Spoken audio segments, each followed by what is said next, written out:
Hello, welcome to the Creative Writing Life podcast. I'm Justin Sloan. And I'm Paul Zeidman, and as you can probably see, since we're doing the video portion of this now, it's just Justin and me. Justin and I. It's us. Today we're going to talk about AI, but first, let's talk about if we've been watching or reading anything. And I did want to say, I finished that book, I'll pull it up real quick, the audiobook by Nicole. You are right. It was pronounced Nicole, not some other weird pronunciation. I remember that. Yeah, because I thought I heard somebody say it some other way, and maybe I did, and they were wrong. But anyway, so that was The Writer's Room by Nicole Levy. And she was actually a mentor in the Writers Guild Foundation's Veterans Writing Project. So that was cool too. I saw some pictures of her with people I know, and I was like, wait a second, why does this person know people I know? And that is why. So I finished that book. It's great. I love it. She had a lot of smart advice in there about just like how to survive a room, how to deal with BS, and all that kind of stuff. So highly recommend it for a second time. That's cool. In terms, I haven't really been reading much. A friend asked me to get notes on a script, so I've got my reading assignment for the weekend. But in terms of watching stuff, I know I've talked about it before. The last episode of Disney Plus's Willow was last week. Yeah, pretty much the same as the other 7 episodes were. Just Disney Channel does Lord of the Rings. Yeah, it was okay. I don't know. Are they going to do a second season? I don't know, but do they have to? I guess it depends on how much it was popular. But I did start on a show that I'd heard a lot of great things about on Amazon Prime called The English, which is a Western with Emily Blunt as this woman making her way through the West, and she kind of teams up with a Pawnee Indian who was a scout for the army. Oh, it's real. I'm only 2 episodes in. It's really good. I like it a lot, and it's that definitely that modern Western set. I mean, it's set in the Old West, but it's got like that. It shows how brutal the setting was, and I think that really adds to the authenticity of it. And it's really good, and the acting is fantastic. So I'm really enjoying it. Looking forward to the rest of it. For sure, I like that one as well. I'm with you. I got you. All right, so AI. Are you familiar with this at all? Okay, so I kind of know a little bit about the AI in terms of writing. It's a big thing. I mean, most of what I know is that people have been, especially on social media, they're posting like, here's what it would look like if Wes Anderson made a Batman movie. And they use like this AI generator, and it looks very Wes Anderson-y, but it's also very Batman-y. So that kind of stuff. So I'm familiar with it. But I've also probably a couple of months ago tried, I guess it was like an AI image generator type of thing, but the pictures all looked really weird. Like if you tried to do a person, they would have like 6 fingers, and their face would be like kind of slanted and smudged off to the side. It just looked really strange. And so I didn't really pay it much attention, but I heard lately, and because we talked last time about the Act 2 podcast, that there was this Jasper, like I guess a screenwriting AI program or something. I don't know that much about it. But they were just hammering about how awful it was and how bad the writing was. Jasper's pretty bad. Let's be honest. Jasper, it's not my favorite. Okay, so I'm sure there's more to it, but I guess I can understand the fear of writers that AI would eventually, or has the potential to eventually kind of shove the human element aside, and producers would automatically say, okay, here's what I need in the story, element A, B, C, and D. Okay, put it in the computer, and it spits out a script, and it's all set to go. But I just don't see that happening. But I would love to get more detail, whatever you can provide about that. Yeah, there's some crazy stuff. Like the art has definitely improved. You probably used Midjourney, which I also am not a big fan of. I can't figure it out. I know that you have to do like all these revisions and upscale that, and it's all on Discord, which just drove me crazy. Okay. So I've been using one for that called NovelAI, and it is amazing, but it's much more anime style, which works for some of my readers. Some of my books they all fall into that category anyway.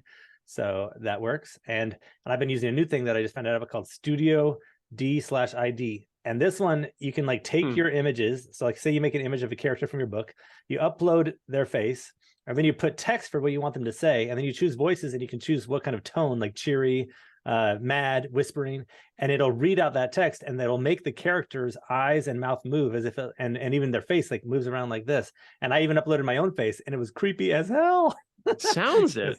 Yeah, it was like, it doesn't move like my mouth moves, but the mouth was moving and the eyes were moving, and I would move around, and you could see how it made up my head, and it looked real and everything. Like didn't even know the back of what my head looks like or the sides, but it was doing it. And I'm like, whoa. But so that's been a fun thing. But sticking with what we're here for, writing, right? Which is the main thing. Well, you can use all that for marketing, of course, and it's fun. Somebody asked me today if they could pay to have one of my characters read the chapters of my book to them. Like maybe I put it on Patreon and do that once a month or something. I'm just like, yeah, it's like crazy ideas. And I'm like, that could be a thing, and people might really like that. It would be different from the audiobook because it's still an AI voice reading it, probably not as good, but it's fun because you get to see this character from the book reading you the chapters. And maybe I have a different character from the book each time, like read a different chapter, right? Or something. It'd be fun. Anyway, yes. So I'm just trying to think, but that would require you to like just kind of sit there and watch the character narrate. Right? As opposed to an audiobook where you can like, go do stuff around the house or go exercise. Yeah. He wants to hold his tablet in front of him and listen to the character read it. He was like, I'll pay money for this. I'm like, wow, okay. That's okay. Weird. It's like maybe going to an author reading, except for instead of the author, it's like your favorite character from the book, and it kind of looks like they're really there as a cartoon doing it. I don't know. Yeah. Well, you can also upload your own voice. So in theory, I could upload my own voice, and then it learns your voice, and then you can upload the chapter, and I could have myself look like I'm sitting there reading in my voice. Of course, it would look, my mouth would move kind of creepily like this or something. But yeah. Again, your choice. Yeah. So let's talk about AI. I'm gonna say that I agree with like the Act 2 and others. John August and Craig Mazin talked about it a little bit too. If you try to do the whole thing, it's kind of cringe. It is very, cliche and a little boring at times. But if you think of it in a totally different way, like your writer's assistant, that's where I think it gets amazing. One way I've been using ChatGPT, OpenAI, is you're writing a scene, like I'm writing a scene for a middle grade book, and you come across a scene that you're kind of like, I don't feel like writing that right now. Put a little note for yourself. I usually use the hash, the pound sign, and that way I can I'm never gonna use a pound sign in writing. So that's an easy way to come back and find with a Control F or Command F. And then I put in there in ChatGPT, like, give me a scene of these two characters running up the stairs. They come across some monsters. They have to fight them. They defeat them, and they have a little heart-to-heart and move on. And you just put that in there, and it'll spit out something for you. And I copy and paste it and put it in there. And then I have the hashtag or the pound sign, and so that I can come back and rewrite that later. And I'm saying probably for that genre, it gets about 75% of what you want there. Like, meaning it's pretty good. You want to come back in and touch it up and change the characters' voices. Like, everything they say will be pretty cliche, and you can go back and say, now give me that version, rewrite that to be less on the nose or to have more subtext, and it'll do it, but it still isn't exactly what you would want, of course. So I'd say it always needs a pass. But to think of it as like this writer's assistant who can just bust out some easy scenes or give you some brainstorming ideas, that's where it comes in handy. Interesting. Yeah. I can understand the need for, like, I guess kind of, well, not patchwork, but just kind of like a very like a temporary fix, but you're going back. So I guess you use that kind of like as a foundation or like a base, and you're able to really expand on it and put it more in your voice. You're the more of in the style that you would write it. Exactly. So, and sometimes you probably don't even need to, depending on what age range you're writing for. Like if you were writing, like some people have already published these for kids and stuff, but I think it's always good to do a pass on it regardless, and just think of it as somebody just gave you a cool brainstorming idea for what could be in the scene. Now, how do you build on that and make the better version of that? And sometimes you won't even have thought of things. For an example, I used another program called SudoWrite, SUDO-Write. And that one, what was cool is I used a chapter of one of my books, a middle grade book about I don't want to give it away, but it has to do with coins. Okay. And it's cool. And in one moment I said, rewrite that to be more descriptive. And so it just has a moment where the guy takes out the coin and rubs his thumb along the edge of the coin, feeling the ridges, and lost in deep thought during that moment. And I'm like, oh, that's beautiful. Like I didn't have that in my story at all. There's no moment of him rubbing his thumb along the ridges of the coin. Just like little things, little moments that you might not have thought of that make your story stand out a little bit more. Interesting. So do you think you're going to try to make this like a regular thing, or is it kind of more like just when you're in a pinch for an idea or you're feeling stuck all of a sudden? For me, it's the latter. Yeah. And I already do it as a regular part of my writing process because I feel like I'm much more attention deficit lately. I'm much more all over the place. Sure. And so I'll be trying to write and I'll just get to a point where I'm just like, I don't feel like it right now. I think that's a part of being semi-burnt out and having written a lot of stuff. So like if I get to another space battle scene, I'll just put it in there and then throw it on. And I'll come back to it later when I'm in the mood. And half of the work's already done for me. So I can go, great. Okay, now let's rewrite all that, and make it sound cooler. But at least like some of the bones are there that I can put some flesh on. Yeah, so. It's interesting, like, because when I'm outlining a script and I know I need a big action sequence, I'm not going to put it all in detail. I'll just put I'll put it all caps, big action sequence, exclamation point, and like make sure to include maybe a handful of ideas, and I can go back and I'll just kind of do that separately and then insert it in. but it sounds like this is automatically doing that, or at least doing a lot of that for you, which is great. But I guess for me, I just like the whole creative process and trying to come up with like, okay, what can I do that's new? What can I do that is unexpected? What can I do that the reader is not going to see coming? Yeah, exactly. And let's give an example of how else you could use it. So Yeah. So you say you're at the early stages and you have an idea for a screenplay or a story, but you're not sure what yet. So like, let's say you want to come up with a log line for an idea. Do you have any that come off the top of your head, or should we just throw one in there? I think just throw one in there, because so I think a lot of that's the thing, is a lot of the log lines I have are, I'm not ready to share them yet. Yeah. So let's just think of something ridiculous. Like, give me a log line for this idea. A podcaster man meets C.S. Lewis and they go on a great adventure.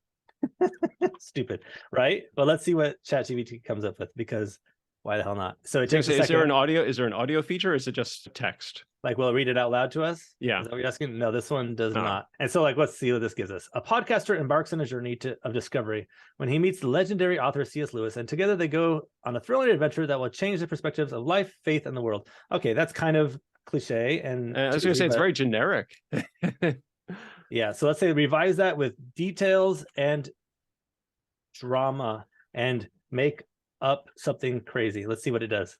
Oh my God. And then I'm going to read it out to you as so a struggling podcaster desperate for a breakthrough discovers a portal to the past and finds himself face to face with the one and only C.S. Lewis. Skeptical at first, he soon joins Lewis on a wild and dangerous journey through time and space as they battle demonic forces, confront their deepest fears, and ultimately discover the true meaning of courage and faith. With the fate of the world hanging in the balance, the podcaster must choose between returning to his own time or risking everything to stay with Lewis and fight for greater purpose. Will he have the strength to save humanity or be forever trapped in the past? Well, it's a lot better than the first one. Yeah. But it's also like, what, 4 or 5 sentences? So. Yeah, it's not a log line anymore for sure. Yeah. But then what you could do is crazy. Is you could say, watch this. We don't need to do it right now. But the main point is I could then say, okay, break that into a 3-act structure for me, or break that into save the cat structure. And it'll do it. It'll come up with all save the cat structure is this. And then it'll put for each one of those what they think it'll do, what it should be, or it should come up with. And then I can say, okay, so I see that you put this moment for the Dark Night of the Soul. Expand on that, or write a 1-paragraph version of what that could be. And it'll come up with something. And as we're talking about, it might not be great, but it's something. And then if you are like, if you aren't inspired by that, you say, try again. Or you hit this button that says like, I wasn't satisfied with that, regenerate. And it'll keep giving you new versions of it. So if you're just looking for a brainstorming tool, like some people used to use those story cards where it's just like random ideas. Sure. That's basically what this is, right? It's just like some random ideas. Like, I wasn't going to have C.S. Lewis go on a demon fighting thing, but you could. He wrote a lot about religion, Christianity, all that stuff. It kind of makes sense. So yeah. Interesting, right? That is very interesting, because, you know, there are times that I'm working on a story and I'll just feel stuck. And so I'm trying to like, okay, and I'll just kind of like step away from the computer, go for a walk, or, you know, go exercise or something. And then I'll kind of like, that's what I'm going through in the back of my head. Like, I'm trying to think my way through the problem, trying to come up with a solution. So this sounds like it would be able to just kind of like do that for me, which not bad. Like I can see the practical use of that aspect. Yeah. So I actually, as we were talking, just threw that in there. Break this into the Save the Cat style beat sheet. And so yeah, it's going. Maybe I can screen share when it's done. But it says opening image, struggling podcaster in a dimly lit studio, recording a podcast on his own. The podcaster, theme stated, expresses frustration and lack of inspiration and success in his career, et cetera, et cetera. And I love theme stated. Yeah, it does the whole Save the Cat. If you tell it in a different, it might not have every structure style in here, but if you're a person who wants structure as a starting point, sure, there you go. And yeah, so I would say, you know, come up with your story first and then see if there's ways to expand on your ideas and think of new ideas through a tool like this. But I think I mentioned on the podcast before, the way I look at it is like a 17-year-old writer's assistant who isn't afraid to throw ideas at the wall, but isn't exactly the smartest person in the room either. So. That's a pretty good analogy. I like that one too.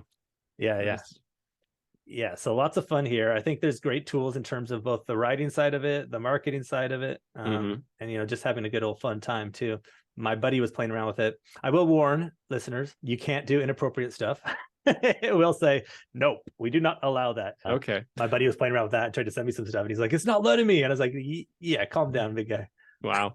So here's another question. So are a lot of these programs, do you have to buy them? Are they just you just download them? I mean, Right, are right. any free, or do you Good get question. better if you want something, but okay, I've got like the free, I don't know, the free floor model, so to speak, but if I shell out a couple of bucks, do I get the upgrade? I mean, Yeah. how does the pricing work? I think is what it comes down to. Yeah, good question. OpenAI ChatGPT is, as far as I know, it free. I've never had to pay anything for it.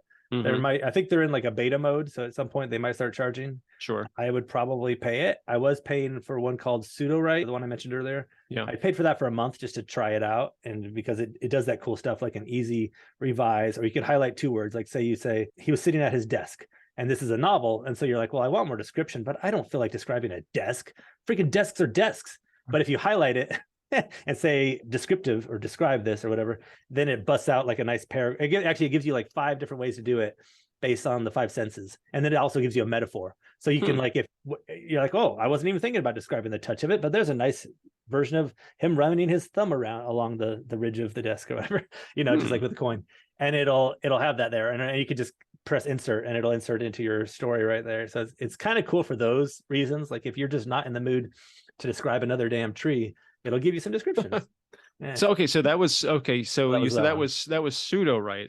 Now Yeah. you said, so what is it, like a free month and then you have they Or start 7 charging you? days or something like that. Yeah. So SudoWrite is based on, I think that some of these are based on tokens. So like you pay X amount for tokens and then you get a lot. Like so the main one I'm using right now is called NovelAI. And Okay. that one is $25 a month. So kind of expensive. Mm. But the reason I'm paying for that, not so much for the writing, it does some of the writing stuff too, but I found I wasn't using it as much, but it does images. And so Oh, what okay. I'm doing for one of my author profiles is I have a Patreon and I put a lot of images in there and I'm telling them, hey, these are AI, but they're pretty awesome. And some of the images are a lot better than most of the artists I've used in the past. So that's scary in its own world. And I did have one reader come to me and say, hey, I see that you're supporting AI and that's BS, man. I'm not going to support your writing anymore. And my response to that was, whatever, I'm having fun.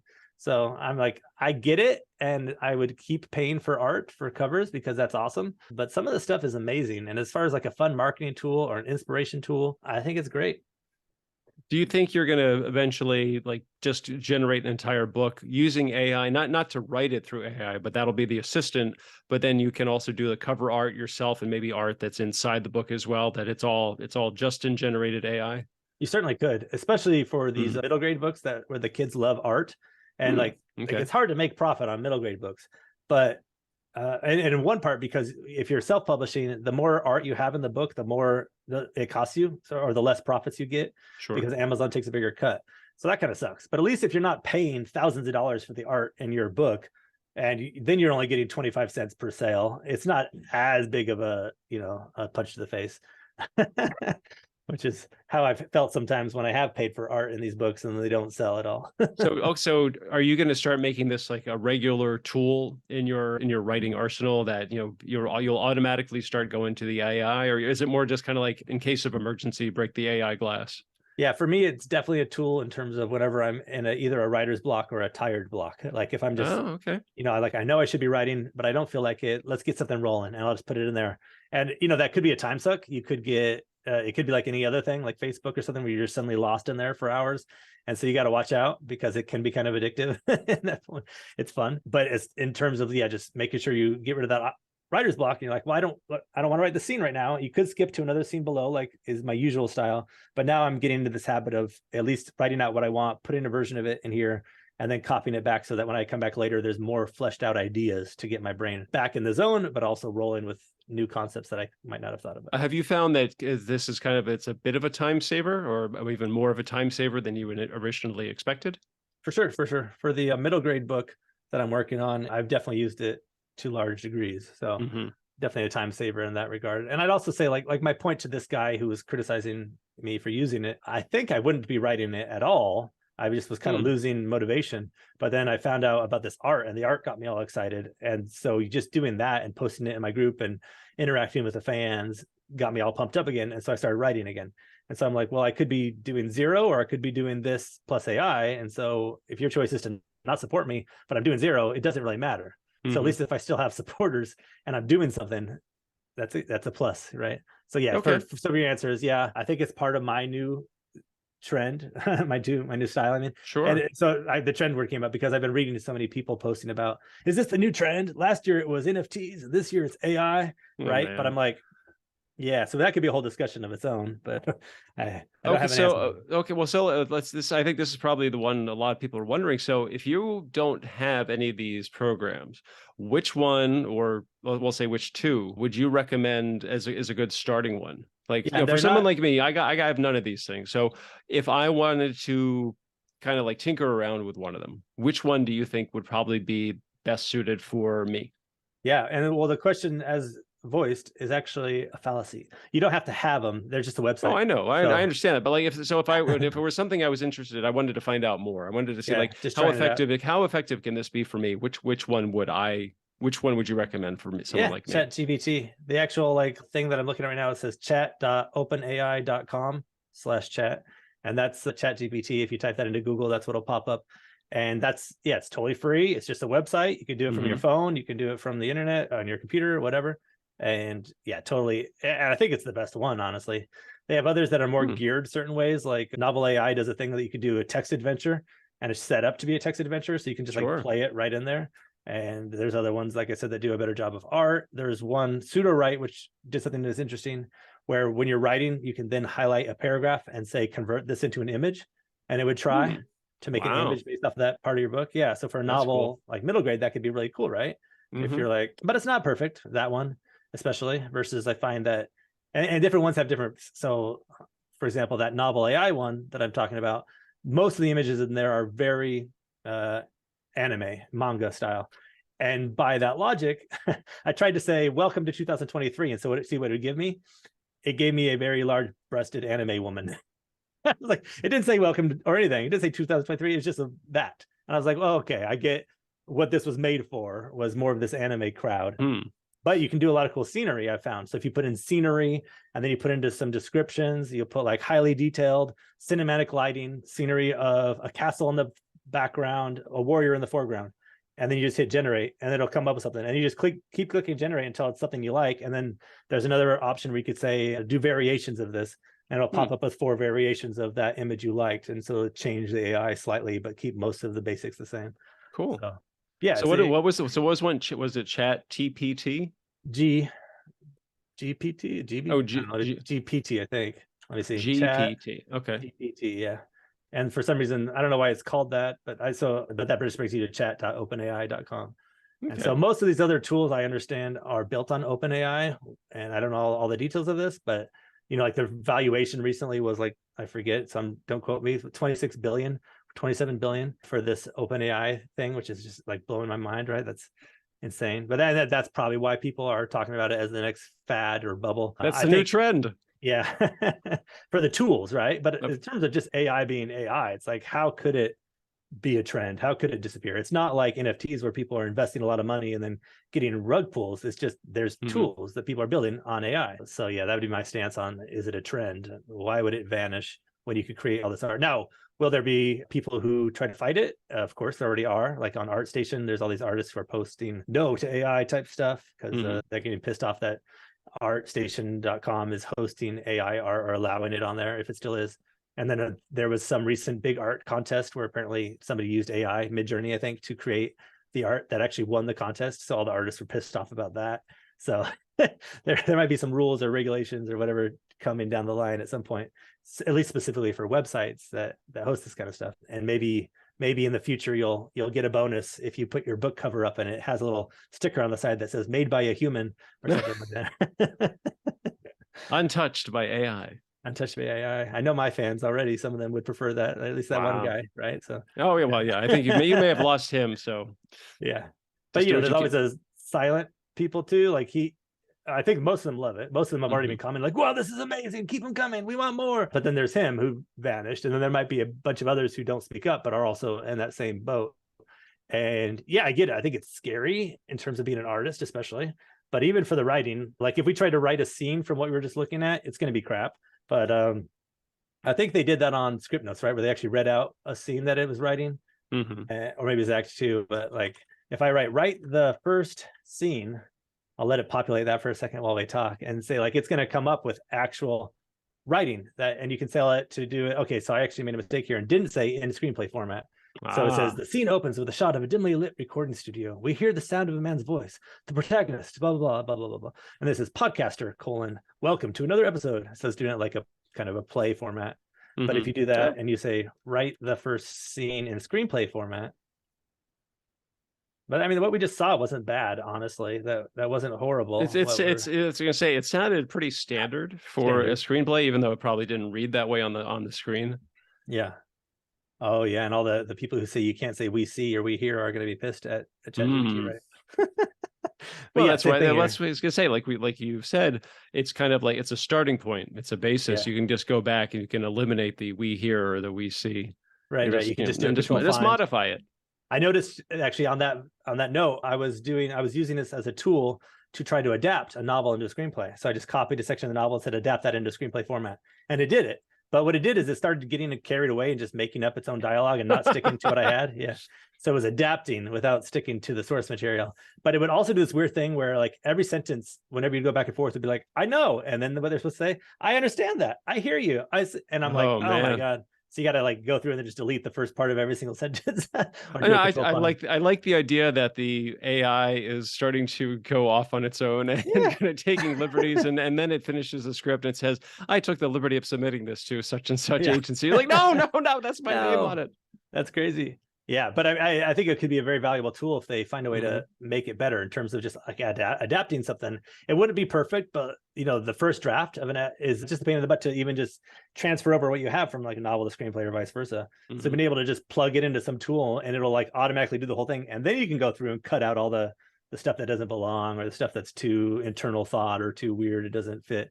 Well, it also might be like the first generation of this kind of AI. So maybe in a year or two, that maybe someone's going to be able to refine it even more so that it's even more effective. Which I think that'll keep the debate going about, is this a good idea or is this going to put a lot of actual writers out of a job? So I think it'll be interesting to see how it develops. I mean, that's the thing, is that you're claiming it's a tool, but it's not like a physical tool. It's one that's on your computer. So there's always that possibility that it's slowly going to start, having more of an influence on how you write. Who knows? Oh man, I can't imagine how copywriters and like listicle writers, who write top 10 lists of things, like how they're going to stay in business. Like, watch this. Give me a list of the top 10 video games from 2022, let's say. And it's getting, oh, no, it let off. It said my knowledge is cut off 2021. Interesting. So, okay. So you can't be so specific sometimes. Oh, but here it goes. However, I can give you a list of the top 10 video games from, I put 2022 and it says it can from 2021. And then it lists out 2000 Cyberpunk 2077, Last of Us Part 2, Doom Eternal, Final Fantasy Remake, blah, blah, blah, blah. And those are all really good games. Ghost of Tsushima was on there and that was up there for sure. And then if you want it to even like tell you what those games are, it'll give you like just little descriptions of each of them and stuff. So in terms of these people who are writing listicles and copywriting, generic copywriting, I think it's scary for sure right now. Or they may use that and just kind of like, well, I don't really have to do the research now. This does it for me. I can just copy and paste. Add some flavor, add a little, because a lot of those, it's about thinking what's the best tagline for that. And how can you get somebody's attention? And you could even probably write in there, give me 10 great taglines for the, or title, whatever lines for this, and it'll do it. Yeah. Wow. So I don't know if we want to go any more details. I think that kind of covers it. Here, real quick, I'll read you. So it did, as I did the screenplay, it says internal or int recording studio, night. We see a dimly lit recording studio. A man, the protagonist, sits in front of a microphone looking disheveled and frustrated. Protagonist, into microphone. Welcome to another episode, blah, blah. And then it keeps going and it does the whole dialogue just like you would. So it formats it all perfectly. I noticed when I was trying to do the adaptation at one point, it put colons after all the dialogue. And then when you try to copy and paste that into Final Draft, it treats anything with a colon as a transition. But then, but then I found I could put it in Word first and do a control find to get rid of all the colons. So just colon, replace them with a space or a blank, whatever, a nothing. And then it got rid of them all. So then I copied it into Final Draft and it was perfect formatting. So. Well, this is one of those bugs the future programmers are going to have to eliminate. Yeah. But right now it didn't do that. So I think it depends maybe on what you do, or maybe you could just do it again, but without the colons or something like that. Baby steps. Yeah. So that's all I got on AI. A fun tool, not perfect yet.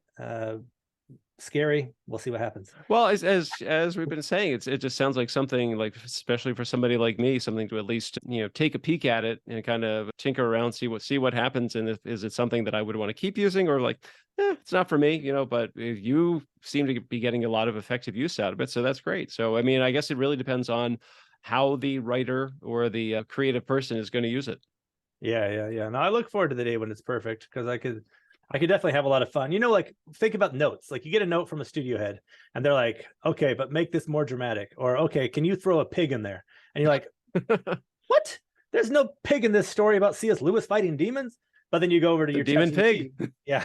And you say, give me examples of how a pig could fit into this story, or rewrite that with a pig as C.S. Lewis's pet who learns how to talk once he's possessed by a demon. And then ChatGPT will like give you all these cool ideas for that, right? So in theory, it could be a cool way to figure out how to wrap your head around notes that you don't understand. Yeah, that's all I got. Sorry, I'm kind of a little stuck on the pig idea. The demon C.S. pig. Lewis's pet pig. Yeah, I think that'd be fun. Why not? Maybe somebody should write this story now. It sounds cool. cool. Okay, you know what? When after we're done, you generate that. You see what the AI comes up with for the story about the pet pig. Yeah. Why not? You could write in a whole thing, like, give me the full outline for a novel based on 23 chapters, and it'll do it. But what I've noticed is sometimes it won't quite listen to me. Like, I was trying to do that earlier, and I wanted it to, the whole thing be a heist. And instead, what it did is it made the heist end at around the middle, and then the rest of it was like them following up and just like getting back together and talking. And I was like, no, that sucks. Make the heist go to the final chapter, and then the final chapter is this. And then it just kept doing the same thing to me over and over again. So I was like, ChatGPT, you're stupid sometimes. So yeah. Well, Hal didn't like that idea. Yeah. So he's like, your idea sucks. Yeah, I was going to say, I love the idea. They get the programming to the point where the AI is almost becoming more editorializing, rather than it's becoming more opinionated. So this, okay, I know I came up with these characters, but I don't like them, and you're not doing them justice. I think we're just going to call it a day. Yeah, it's like, sorry, but you will never make it as a screenwriter. Please discontinue use of this product. Shut down. Oh, wow. That's harsh. That is very harsh. Yeah. Ignore that. So anyway, any more thoughts on the AI stuff? Or? No, I think it's just, it's not really something I'd looked into that much, but after hearing the way you describe it, I guess especially that to ChatGPT, I'm intrigued whether or not I actually get around to putting it and utilizing it a little bit, because as we were talking, I was thinking, okay, like, there is a story that I'm working on that I've kind of got like my first act together, but it's that between the end of the first act and kind of like that page 45-ish to almost to the midpoint zone. That's kind of like, right now it's giving me a lot of like, what do I want to come up with? So this might be, maybe this is a possible solution, or at least kind of like the path leading to a solution. So for me, it would probably be potentially worth checking out.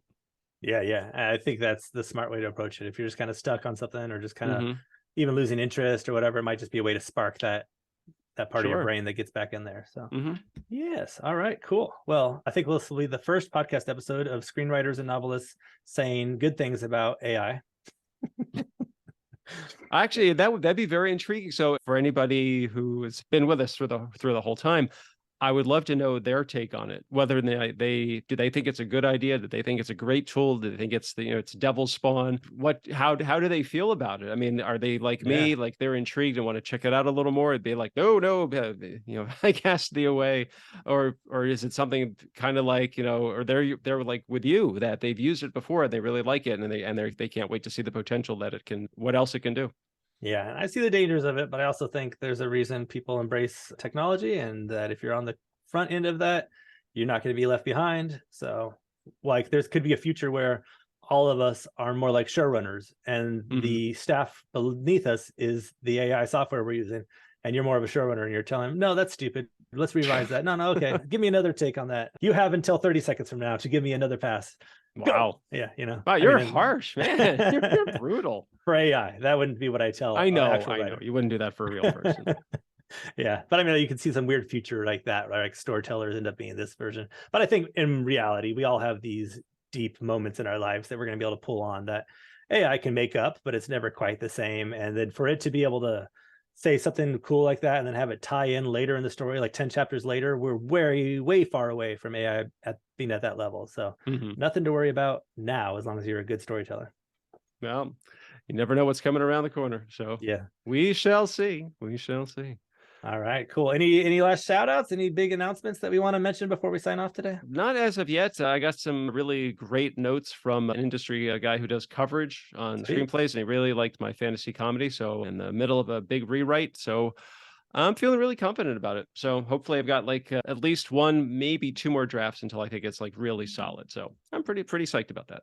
Really cool. I have some big calls with multiple places coming up next week and other things that might be happening next week. So I imagine early February, I'll have some really cool announcements for listeners, as long as everything went well, or I'll just suddenly ignore all of what I just said and you'll probably understand why. Okay. So, knock on wood. Sure. We've all been there. That's okay. Yeah. But I mean, everything right now looks positive. It's all like moving Very forward nice. in a good direction. So I'm like being cryptic because I don't want to curse myself, but yes, or jinx myself. Is that an appropriate word? Is jinx referring to anything inappropriate? You're just hoping for the best. Yeah. You know, like how certain words, like you don't say you want to gyp somebody because that refers to gypsies, right? And so it's offensive. And every time I say something, I'm like, wait, is there an offensive version of that I have to think of? Jinx, like the character from League of Legends. You don't want to offend people who love that character. Anyway, all right. Let's conclude it then. Listeners, thank you so much for listening. Please go out and leave some reviews. If you want to use ChatGPT to leave a review for us, you can. You just type in "leave a review for an awesome podcast," and I'm sure it'll do the work for you. Paste it in there. It'll put our name, as long as it puts our names in and gets them spelled right. That's the important thing. Yeah, exactly. And if you could spread the word of mouth, that's always appreciated. Once again, this is the Creative Writing Life podcast. I'm Justin Sloan. You can find my books on Amazon.